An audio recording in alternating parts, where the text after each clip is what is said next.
ಪಾಠ ಶುರು ಮಾಡೋಣ. ನಾರಾಯಣಂ ನಿಖಿಲ ಪೂರ್ಣ ಗುಣೈಕದೇಹಂ ನಿರ್ದೋಷಮಾಪ್ಯತಮಖಿಲೈಸ್ವಾಕ್ಯೈಃ ಅಸ್ಯೋದ್ಭವಾದಿದಮಶೇಷ ವಿಶೇಷತೋಪಿ ವಂದ್ಯಂ ಸದಾ ಪ್ರಿಯತಮಂ ನಮಸನ್ನಮಾಮಿ. ಕೃಷ್ಣಾಯ ವಾಸುದೇವಾಯ ಹರಯೇ ಪರಮಾತ್ಮನೇ ಪ್ರಣತಃ ಕ್ಲೇಶನಾಶಾಯ ಗೋವಿಂದಾಯ ನಮೋ ನಮಃ. ಅಭ್ರಮಂ ಭಂಗರಹಿತಂ ಅಜಡಂ ವಿಮಲಂ ಸದಾ ಆನಂದತೀರ್ಥಮತುಳಂ ಭಜೆ ತಾಪತ್ರಯಾಪಹಂ. ಪೃಥ್ವೀಮಂಡಲಮಧ್ಯಸ್ಥಾಃ ಪೂರ್ಣಬೋಧಮತಾನುಗಾಃ ವೈಷ್ಣವಾಃ ವಿಷ್ಣುಹೃದಯಾಃ ತಾನ್ ನಮಸ್ಸೇ ಗುರುನ್ ನಮ. ತಪಸ್ವಾಧ್ಯಾಯ ಶುಶ್ರೂಷಾ ಕೃಷ್ಣಪೂಜಾರತಂ ಮುನಿಂ ವಿಶ್ವೇಶಂ ಇಷ್ಟದಂ ವಂದೇ ಪರಿವ್ರಾಟ್ ಚಕ್ರವರ್ತಿನಂ. ಶ್ರೀ ಗುರುಭ್ಯೋ ನಮಃ. ಹರಿ ಓಂ. 11ನೇ ಅಧ್ಯಾಯದ 23ನೇ ಶ್ಲೋಕ, 22ನೇ ಶ್ಲೋಕ. ರುದ್ರಾದಿತ್ಯಾ ವಸವೋ ಯೇ ಚ ಸಾಧ್ಯಾ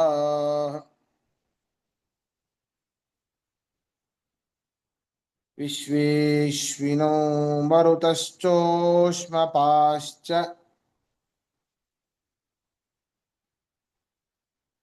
ಗಂಧರ್ವಯಕ್ಷಾಸುರಸಿದ್ಧಸಂಘಾಃ ವೀಕ್ಷಂತೆ ತ್ವಾಂ ವಿಸ್ಮಿತಾಶ್ಚೈವ ಸರ್ವೇ. ನೋಡಿ, ಯಾರ್ಯಾರು ನೋಡ್ತಾ ಇದ್ದಾರೆ ಆ ಪರಮಾತ್ಮನ ಅದ್ಭುತವಾದ ರೂಪವನ್ನ ಅಂತಂದ್ರೆ,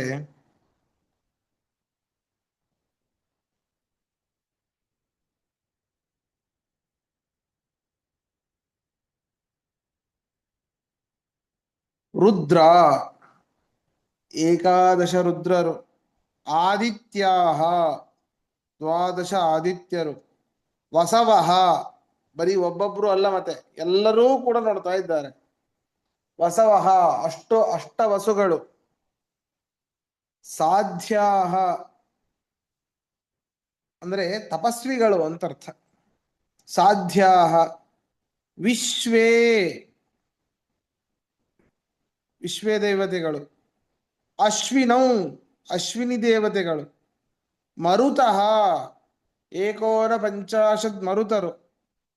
ಊಷ್ಮಪಾಹ, ಊಷ್ಮಪಾಹ ಅಂತಂದ್ರೆ ಪಿತೃದೇವತೆಗಳು.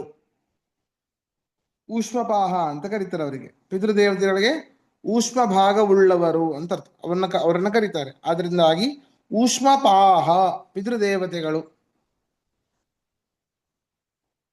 ಗಂಧರ್ವ ಯಕ್ಷರು, ಸುರಹ ದೇವತೆಗಳು, ಸಿದ್ಧ, ಸಿದ್ಧರು ಅಂದ್ರೆ ಅನೇಕ ಮಹಾಮಹಾ ಸಿದ್ಧಿಯನ್ನ ಪಡೆದವರು. ಇವರ ಸಮೂಹ ನೋಡ್ತಾ ಇದೆ. ಬರೀ ಒಬ್ಬ ಗಂಧರ್ವ, ಒಬ್ಬ ಯಕ್ಷ, ಒಬ್ಬ ದೇವತೆ ಅಲ್ಲ. ಗಂಧರ್ವ ಸಂಘಾಹ, ಯಕ್ಷ ಸಂಘಾಹ, ಸುರ ಸಂಘಾಹ, ಸಿದ್ಧ ಸಂಘಾಹ. ಆಯಾಯ ಒಂದೊಂದು ಗ್ರೂಪ್ ಅಲ್ಲಿ ಎಷ್ಟು ಜನ ಬೇಕಾದರೂ ಇರಬಹುದು. ಒಂದು ಸಮೂಹ. ಹೀಗೆ ಗಂಧರ್ವರ ಸಮೂಹ, ಯಕ್ಷರ ಸಮೂಹ, ಸಿದ್ಧರ ಸಮೂಹ, ಸುರ ದೇವತೆಗಳ ಸಮೂಹ. ಈ ರೀತಿ ಇಂತಹ ಎಲ್ಲರೂ ಕೂಡ ತೇ ಸರ್ವೇ ವಿಸ್ಮಿತಾಶ್ಚೈವ ವೀಕ್ಷಂತೆ, ಬಹಳ ವಿಸ್ಮಿತರಾಗಿ, ಬಾಯಿ ತೆಗೆದು ಬೇರೆಲ್ಲೂ ಮನಸ್ಸಿಲ್ಲದೇನೆ ನಿನ್ನ ಒಂದು ರೂಪವನ್ನೇ ನೋಡ್ತಾ ದಿಗ್ಭ್ರಾಂತರಾಗಿದ್ದಾರೆ.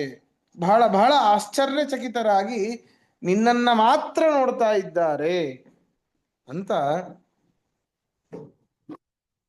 ಇದರಲ್ಲಿ ಅರ್ಜುನ ಹೇಳ್ತಾ ಇದ್ದಾನೆ.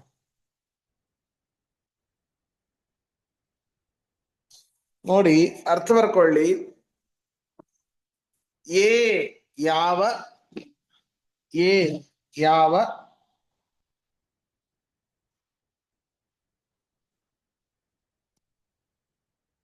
ರುದ್ರಾಹ ರುದ್ರರು, ರುದ್ರಾಹ ರುದ್ರರು, ಆದಿತ್ಯಾಹ ಆದಿತ್ಯರು, ಆದಿತ್ಯಾಹ ಆದಿತ್ಯರು.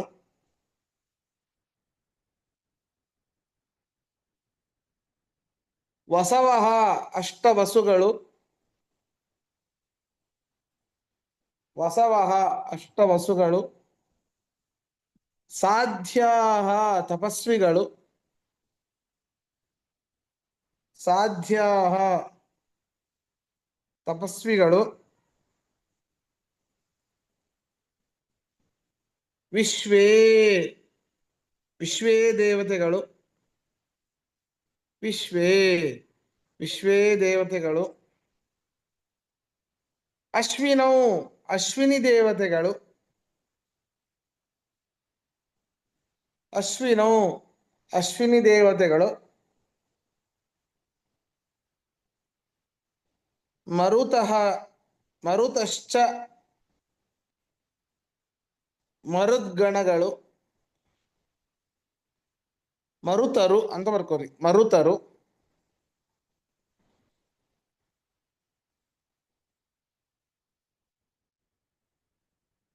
ಮರುತರು. ಊಷ್ಮಪಾಹಾಶ್ಚ ಪಿತೃದೇವತೆಗಳು ಕೂಡ. ಊಷ್ಮಪಾಹ ಚ ಪಿತೃದೇವತೆಗಳೂ ಕೂಡ.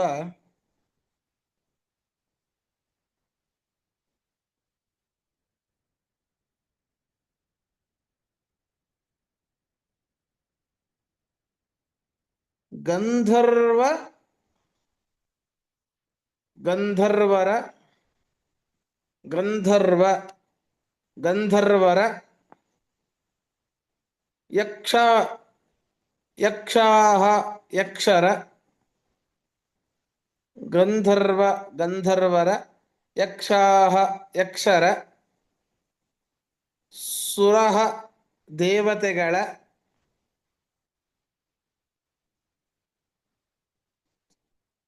ಸುರಹ ದೇವತೆಗಳ. ಸಿದ್ಧ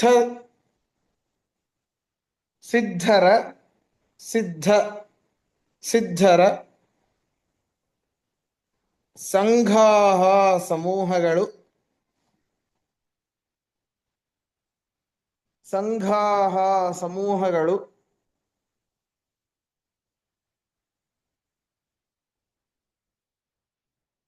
ಸರ್ವೇ ಇವರೆಲ್ಲರೂ.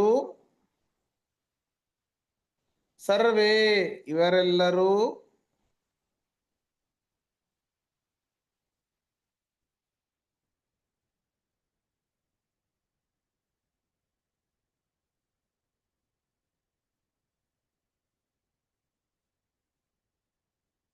ವಿಸ್ಮಿತಾಶ್ಚೈವ ಆಶ್ಚರ್ಯಗೊಂಡವರಾಗಿ.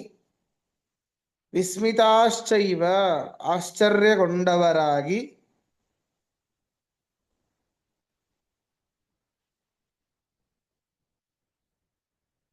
ಆಶ್ಚರ್ಯಗೊಂಡವರಾಗಿ.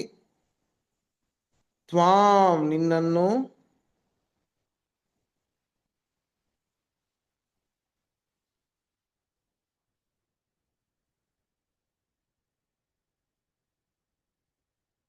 ತ್ವಾಂ ನಿನ್ನನ್ನು. ವೀಕ್ಷಂತೆ ನೋಡುತ್ತಿದ್ದಾರೆ. ವೀಕ್ಷಂತೆ ನೋಡುತ್ತಿದ್ದಾರೆ.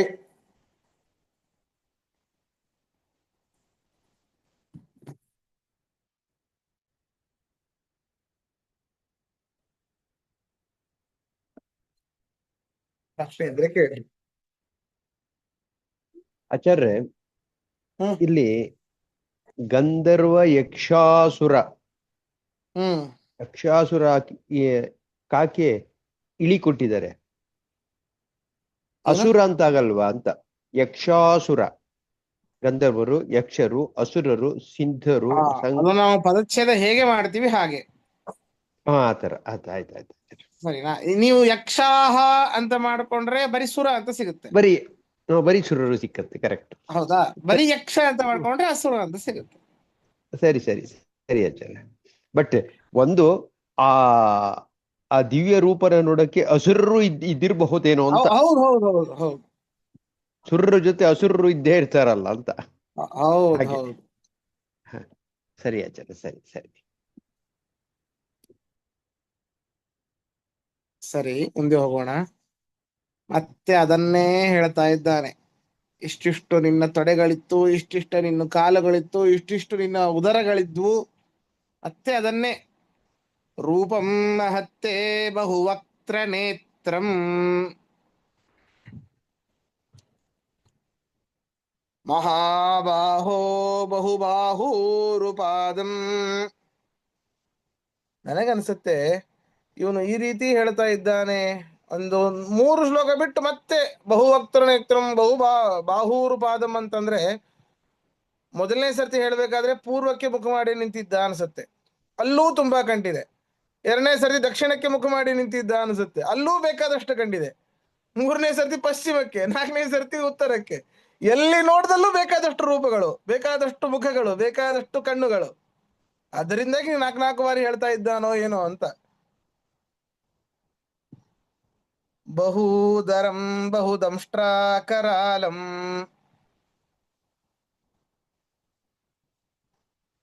ದೃಷ್ಟ್ವಾ ಲೋಕಾಃ ಪ್ರವ್ಯಥಿತಾಸ್ತಥಾಹಂ.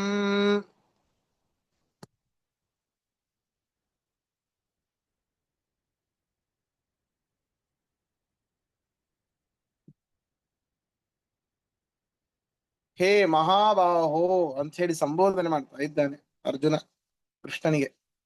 ಹೇ ಮಹಾಬಾಹೋ, ಈ ನಿನ್ನ ಮಹತ್ತರವಾದ ಅನಂತ ಮುಖವುಳ್ಳಂತಹ, ಅನಂತ ಕಣ್ಣುಳ್ಳಂತಹ ಈ ಒಂದು ರೂಪ ಏನಿದೆ, ಅದರಲ್ಲಿ ಅನಂತ ಬರೀ ಕಣ್ಣು ಮುಖ ಮಾತ್ರ ಅಲ್ಲ, ಅನಂತ ಬಾಹುಗಳು, ಅನಂತ ತೊಡೆಗಳು, ಅನಂತ ಪಾದಗಳು. ಏನಂತ ಚಿಂತನೆ ಮಾಡ್ತೀರಿ ಹೇಳಿ? ಅಯ್ಯೋ, ಪರಮಾತ್ಮನ ಒಂದು ರೂಪ ಎಷ್ಟು ವಿಕಾರವಾಗಿದೆ ಅಂತ ಅನಿಸ್ಬಿಡುತ್ತೆ ಕೆಲವೊಮ್ಮೆ.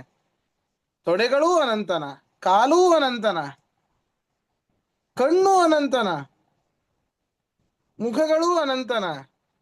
ಅಂದ್ರೆ ನಾವು ಯಾಕೆ ಅದು ವಿಕಾರ ಅಂತ ಅನಿಸುತ್ತೆ ಅಂದ್ರೆ, ನಾವು ಹಿಂದೆಂದೂ ಆ ರೀತಿ ನೋಡಿಲ್ಲ. ಹೌದಾ? ನಾವು ಹಿಂದೆ ನೋಡ್ಕೊಂಡು ಬಂದಿದ್ದೇವೆ ಅಂತಂದ್ರೆ ಹೌದು ಬಿಡಪ್ಪ, ಆ ಮಾಮೂಲಿ ಅಂತ ಅನಿಸ್ಬಿಡುತ್ತೆ ನಮಗೆ. ನಮ್ಮ ಒಂದು ಜ್ಞಾನಕ್ಕೆ ವಿಷಯವಾಗದೇ ಇರೋದಿದು. ಅದನ್ನ ನಾವು ಇಮ್ಯಾಜಿನೇಷನ್ ಮಾಡ್ಕೊಂಡ್ರೂ ಕೂಡ ಆ ಇಮ್ಯಾಜಿನೇಷನ್ ತಪ್ಪುವುದು.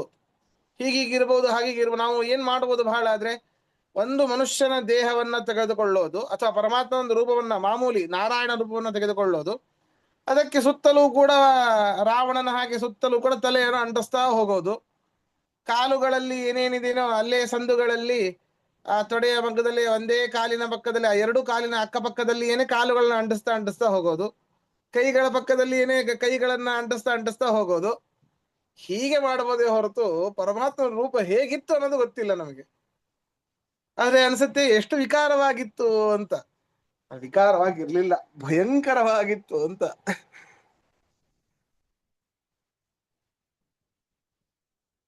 ನೋಡಿ, ಬಹುಬಾಹು ಊರು ಪಾದಂ, ಬಹುಬಾಹು ಅನೇಕ ಬಾಹುಗಳು, ಊರು ಅನೇಕ ತೊಡೆಗಳು, ಪಾದಂ ಅನೇಕ ಪಾದಗಳುಳ್ಳದ್ದು, ಅನಂತ ಪಾದಗಳುಳ್ಳದ್ದು. ಅಷ್ಟೇ ಅಲ್ಲ, ಬಹುದರಂ ಅನೇಕ ಹೊಟ್ಟೆ ಇದೆ, ಬಹು ದಂಷ್ಟ್ರಾಕರಾಲಂ. ನೋಡಿ, ಬರೀ ಹಲ್ಲುಗಳಲ್ಲ, ಪ್ರತಿಯೊಂದು ಮುಖದಲ್ಲೂ ಕೋರೆ ಹಲ್ಲುಗಳಿವೆ. ದಂಷ್ಟ್ರ ಅಂದ್ರೆ ಕೋರೆ ಹಲ್ಲು. ಈ ಸಿಂಹ ಮೊದಲಾದ ಹಿಂಸ್ರ ಪ್ರಾಣಿಗಳಿಗೆ ಇರ್ತಾವಲ್ಲ ಕೋರೆ ಹಲ್ಲು, ಆ ರೀತಿಯಾದ ಹಲ್ಲುಗಳು ಎಲ್ಲ ಮುಖದಲ್ಲೂ ಇವೆ. ಭಯಂಕರವಾಗಿದೆ. ಎಲ್ಲ ಇದನ್ನ ನೋಡಿರುವಂತಹ ಭಕ್ತರಾಗಿರಬಹುದು, ನಾನೂ ಇರಬಹುದು, ಭಕ್ತರು ಅಭಕ್ತರು ಮನಸ್ಸಿನಿಂದ ಅನುಸಂಧಾನ ಮಾಡಿ ಬಹಳ ಬಹಳ ಹೆದರಿ ಹೋಗ್ತಾ ಇದ್ದಾರೆ. ಕಣ್ಣು ತೆಗಿತಾರೆ, ಆ ರೂಪ ಇದೆ, ಪರಮಾತ್ಮನ ರೂಪ, ಬಿಡ್ಲಿಕ್ಕಾಗೋದಿಲ್ಲ, ಅವನೇ ಗತಿ. ನಾವು ಅವನನ್ನೇ ಚಿಂತನೆ ಮಾಡಿ ಮೋಕ್ಷವನ್ನ ಬಿಡಿಬೇಕು. ಕಣ್ಣು ತೆಗಿತಾ ಇದ್ದಾರೆ, ಭಯ, ಅಯ್ಯೋ ಭಯ ಆಗತ್ತೆ ಅಂತೇಳಿ ಕಣ್ಣು ಮುಚ್ತಾರೆ, ಮನಸ್ಸಿನಲ್ಲಿ ಅವನ ರೂಪ ಚಿಂತನೆಯನ್ನೇ ಮಾಡಬೇಕು, ಪರಮಾತ್ಮ ರೂಪ ಚಿಂತನೆಯನ್ನೇ ಮಾಡಬೇಕು. ಅದನ್ನೇ ಚಿಂತನೆ ಮಾಡ್ತಾ ಇದ್ದಾರೆ, ಅಲ್ಲೂ ಭಯ.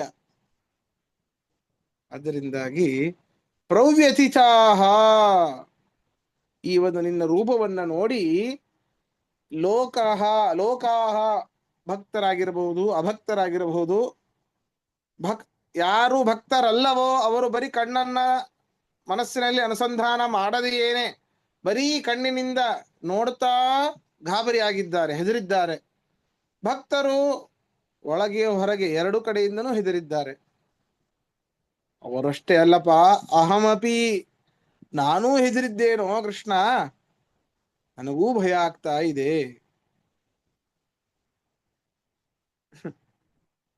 ಅರ್ಥ ಬರ್ಕೊಳ್ಳಿ. ಮಹಾಬಾಹೋ, ಎಲೈ ಮಹಾಬಾಹು ಉಳ್ಳವನೇ, ಮಹಾಬಾಹೋ ಎಲೈ ಮಹಾಬಾಹು ಉಳ್ಳವನೇ,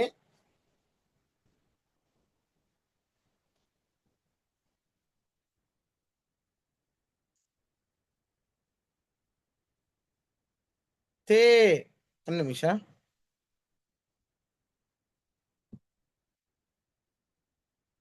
ಮಹತ್ತೇ ರೂಪಂ, ನಿನ್ನ ಈ ಮಹಾರೂಪವು, ಮಹತ್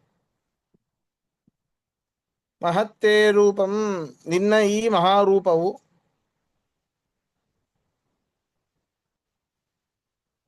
ಬಹುವಕ್ತ್ರ ನೇತ್ರಂ, ಅನೇಕ ಮುಖ ಕಣ್ಣುಗಳುಳ್ಳದ್ದು, ಅನೇಕ ಮುಖ ಕಣ್ಣುಗಳುಳ್ಳದ್ದು.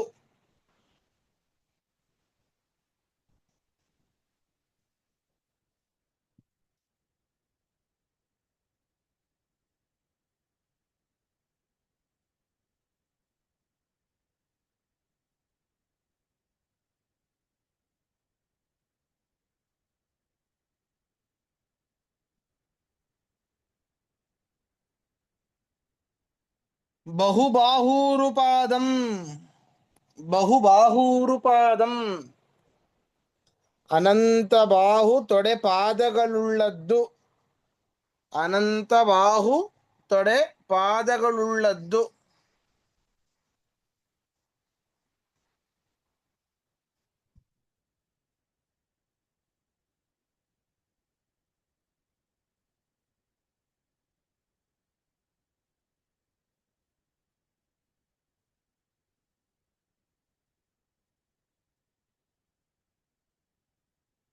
ಬಹುದರಂ, ಅನೇಕ ಉದರಗಳುಳ್ಳದ್ದು, ಅನೇಕ ಉದರಗಳುಳ್ಳದ್ದು. ಬಹುದಂಷ್ಟ್ರಾಕರಾಲಂ, ಬಹುದಂಷ್ಟ್ರಾಕರಾಲಂ, ಅನಂತ ಕೋರೆ ಹಲ್ಲುಗಳಿಂದ ಭಯಂಕರವಾದದ್ದು, ಅನಂತ ಕೋರೆ ಹಲ್ಲುಗಳಿಂದ ಭಯಂಕರವಾದದ್ದು.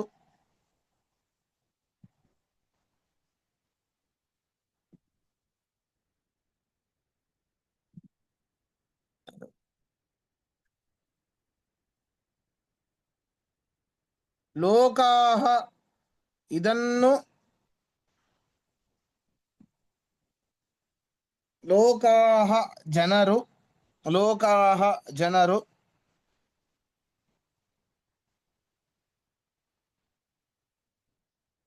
ತಥಾ ಹಾಗೆಯೇ,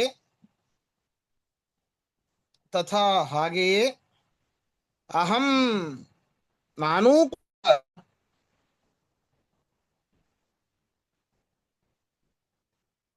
ಅಹಂ ನಾನೂ ಕೂಡ, ದೃಷ್ಟ್ವಾ ಈ ಒಂದು ರೂಪವನ್ನ ನೋಡಿ, ದೃಷ್ಟ್ವಾ ಈ ಒಂದು ರೂಪವನ್ನ ನೋಡಿ, ಪ್ರವ್ಯಥಿತಾಹ, ಪ್ರವ್ಯಥಿ ಪ್ರವ್ಯಥಿತಾಹ,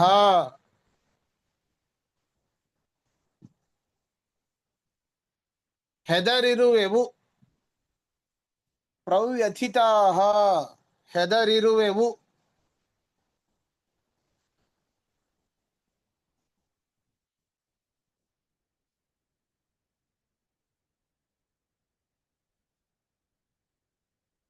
ಪ್ರಶ್ನೆ ಇದ್ರೆ ಕೇಳಿ.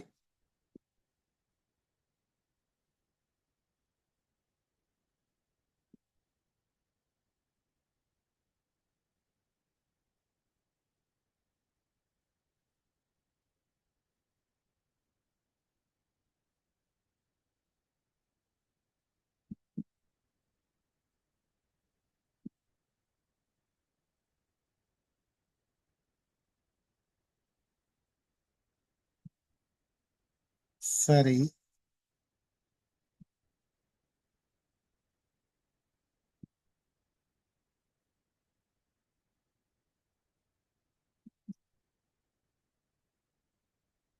ಪ್ರಶ್ನೆ ಇದ್ರೆ ಕೇಳಿ.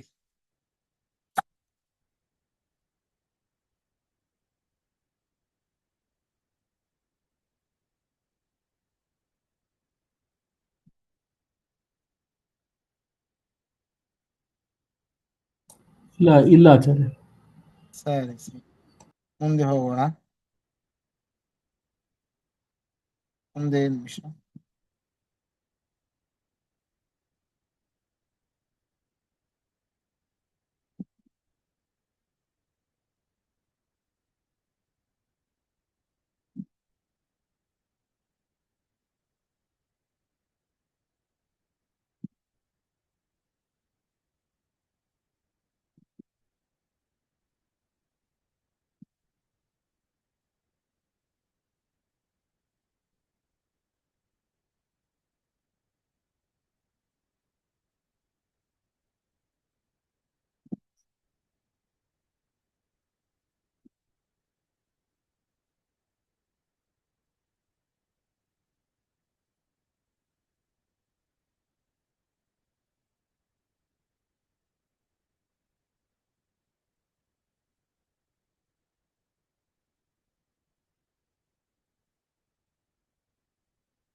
ಹಾ. ನಭಸ್ಪೃಶಂ ದೀಪ್ತಮನೇಕವರ್ಣಂ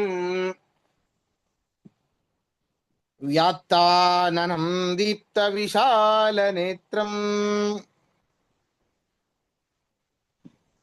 ದೃಷ್ಟ್ವಾ ಹಿ ತ್ವಾಂ ಪ್ರವ್ಯಥಿತಾಂತರಾತ್ಮಾ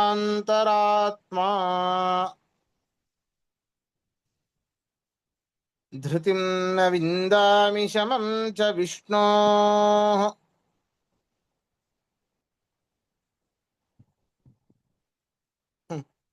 ನಿನ್ನ ರೂಪ ಏನಿದೆ, ವ್ಯಾತ್ತಾನನಂ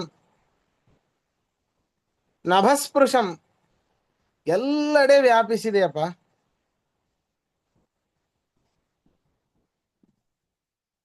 ಎಲ್ಲೆಡೆ ಪ್ರವೇಶಿಸಿದ್ದಾನೆ ಪರಮಾತ್ಮ. ವಿಷ್ಣೋ ರೂಪಂ ನಭಸ್ಪೃಶಂ. ವಿಷ್ಣು ಅಂತ ಯಾಕೆ ಕರಿತೇವೆ? ಸರ್ವತ್ರ ವಿಶನಾತ್ ಪ್ರವೇಶನಾತ್ ವಿಷ್ಣತಿ ಇದು ವಿಷ್ಣು. ಎಲ್ಲ ಕಡೆಯಲ್ಲೂ ಕೂಡ ಪರಮಾತ್ಮ ಪ್ರವೇಶ ಮಾಡಿದ್ದಾನೆ, ಅರ್ಥಾತ್ ಸರ್ವತ್ರ ವ್ಯಾಪ್ತನಾಗಿದ್ದಾನೆ. ಅದರಿಂದಾಗಿ ಅವನು ವಿಷ್ಣು. ಎಲ್ಲೆಡೆ ವ್ಯಾಪಿಸಿರುವಂತಹ, ಎಲ್ಲೆಡೆ ಪ್ರವೇಶಿಸಿರುವಂತಹ ಆ ವಿಷ್ಣು. ಹೇ ವಿಷ್ಣೋ, ಎಲೆ ವಿಷ್ಣುವೇ,